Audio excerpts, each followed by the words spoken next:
Hello everyone, welcome to the shed. This is the second location where most of the working on the project will take place. This is Aleš's E30 and this is the donor car because he crashed this one in Croatia.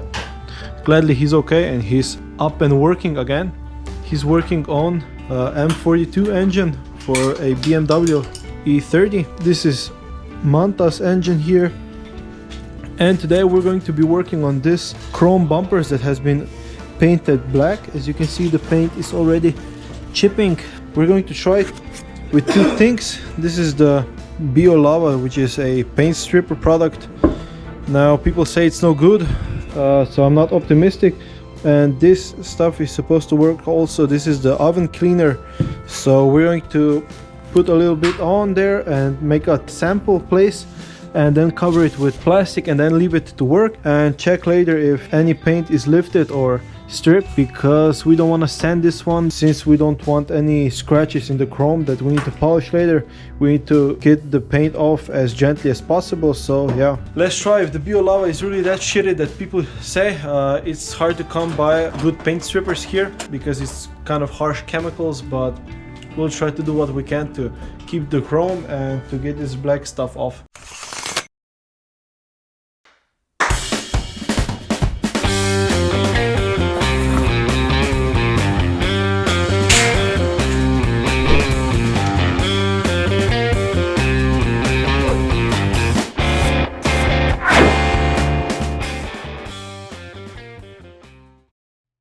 Now first thing, we're going to degrease the surface and clean it with paint thinner. So get a little bit of this on. I was feeling optimistic that maybe the paint will come off with the paint thinner only. I tried it here. Some of it comes off, but it's still kind of hard to get, and we don't want to use a lot of product and a lot of rags. Now that we cleaned the surface, we are ready to put on the oven cleaner and the paint stripper. It's pretty thick liquid, sort of like a gel, which is okay I guess because it will not run on vertical surfaces. Now this shouldn't harm the chrome underneath. As you can see here, it has quite a bit of scratches, so probably someone took a sanding paper or something to make the paint stick. Okay, right next to it we're going to try with a little bit of oven cleaner. We're going to do it like so a lot of liquid will stay on. Now we have two samples, paint stripper and the oven cleaner. This one is from Dexal.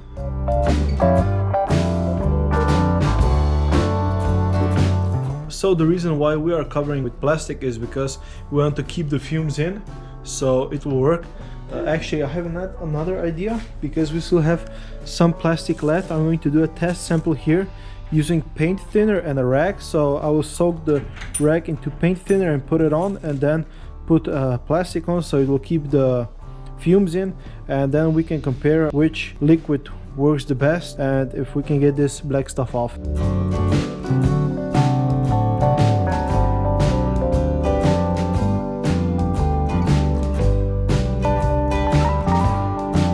One more thing, when working with chemicals such as paint thinners and paint strippers, it's nice to have gloves, some eye protection, and to have a mask, which I don't have, but we're in a big area and we often open up the doors, so we are well ventilated. I want to show you one more thing. This bit here we've made with Aleš to store the parts, mostly made from scrap. So I think the whole upper floor costed about 50 euros and it's pretty efficient. I think we have around 15 square meters of space up there, which comes in extra handy when working on cars such as this or that one there.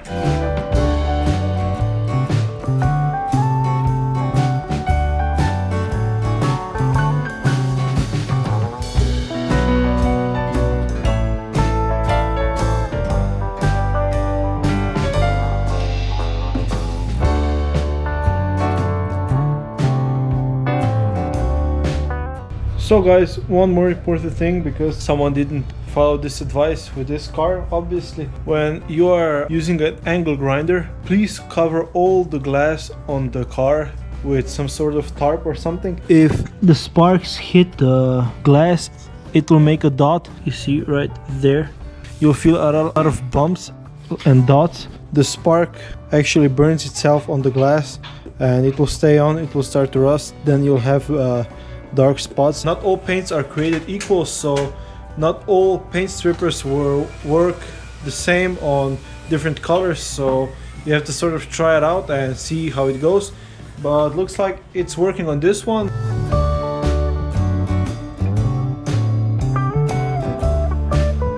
Satisfying.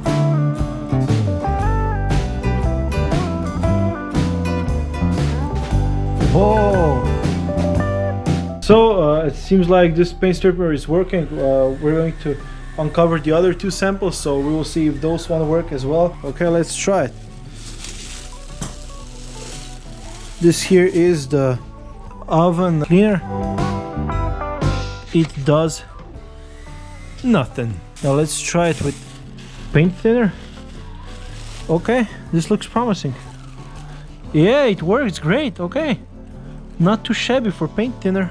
The paint thinner I used is like €2 per liter, so it's not so bad. Yeah, but it only goes so far. You should probably do more layers and coats, but on the plus side, you can now clean it with the rag you used. But as you can see here, the bumper has been scuffed or brushed or something, so the paint could stick on. You can see rust spot here. This is bad. Okay, since we now have bare metal, we're going to try to polish it out.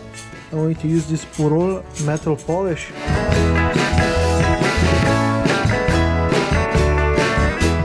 But the scuff marks are still there. Okay guys, so it's a pretty bad news.